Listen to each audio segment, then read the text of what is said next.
से इस बारे में कह देंगे योगी कि आदित्यनाथ उसको ने बिना ये मांगे बात जहन्नुम में जाने का हर टिकट हम काट करके देशभक्त दिला को देंगे। एक बार जरूर सुननी और समझनी चाहिए।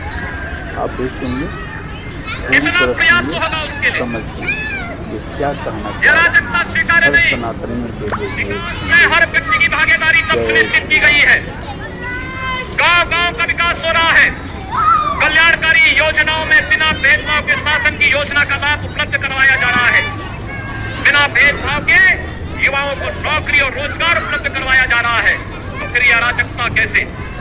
तो चंद लोगों को माहौल खराब करने की छूट नहीं देनी चाहिए। ये वही लोग हैं जिन्होंने उत्तर प्रदेश की भ्रष्ट सरकारों के साथ मिलकर के उत्तर प्रदेश के सामने पहचान का संकट खड़ा किया था। ये वही लोग हैं जिन्होंने उत्तर प्रदेश को बीमारू राज्य बना दिया था। ये वही लोग हैं जिन लोगों के द्वंद्वों के कारण प्रदेश में कोई निवेश नहीं आता था, कोई उद्योग नहीं लगता था, कोई विकास का कार्य नहीं हो पाता था। और आज पिछले 8.5 वर्ष के अंदर उनकी मंशा सफल नहीं हुई।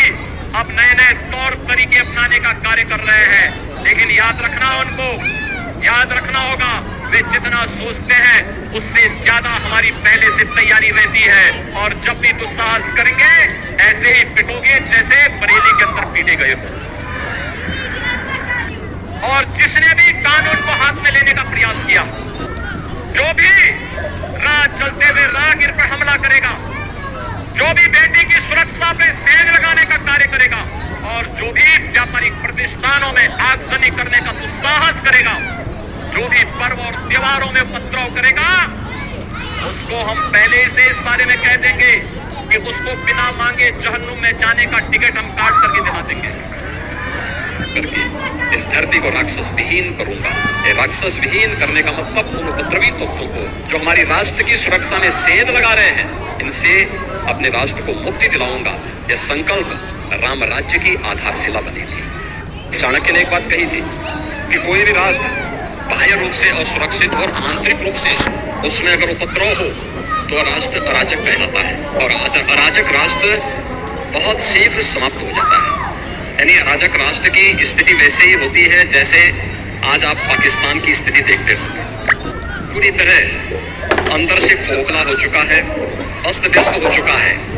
ये अराजकता किसी भी राष्ट्र को दुर्गति के कगार पर ले जा करके उसके अस्तित्व के सामने प्रश्न चिन्ह खड़ा कर सकता है। भारत इस देश से प्राचीन काल से ही बहुत सजग रहा है, सतर्क रहा है, और उसकी सुरक्षा के लिए उस प्रकार के तौर तरीकों को अपनाने की एक प्रवृत्ति भी रही है। वैदिक कालखंड से ही हर भारतीय को इस बात की शिक्षा दी जाती है कि धरती हमारी माता है, हम सब इसके पुत्र हैं। माता भूमि पुत्रो हम पृथिव्या। धरती हमारी माता है, तो माँ के साथ कोई भी सुयोग्य पुत्र किसी भी प्रकार की छेड़छाड़ और अराजकता को बर्दाश्त नहीं कर सकता है। कोई भी पुत्र नहीं कर सकता है। अगर भारत की आन मान और शान के साथ कोई दुस्साहस करेगा तो हर भारतवासी उठ करके खड़ा होगा। और यही तो प्रभु श्री राम ने हम सबको कहा था। उनका उपदेश इसी बात को लेकर के, जब उन्होंने जंगलों वन के दिनों में जब वनवास उनको हुआ वन के अंदर, और उस समय की भारत की सबसे बड़ी चुनौती जो थी, जो राक्षस थे, रावण के राक्षस थे, उन राक्षसों के उत्पाद के बारे में, उनके उपद्रव के बारे में जब उनके सामने इस बात को रखा था तो उन्होंने एक ही संकल्प लिया था। तब उन्होंने कहा था, भारत की विद्वत शक्ति के सामने उस समय उन्होंने एक ही संकल्प लिया था, निस्सरहीन करो नहीं वो चढ़ाए प्रणकीन। यानी एक ही प्रण किया था कि मैं इन राक्षसों को पूरी तरह समाप्त करके इस धरती को राक्षस विहीन करूंगा। ये राक्षस विहीन करने का मतलब उन उपद्रवी तत्वों को जो हमारी राष्ट्र की सुरक्षा में सेंध लगा रहे हैं, इनसे अपने राष्ट्र को मुक्ति दिलाऊंगा। यह संकल्प राम राज्य की आधारशिला बनी।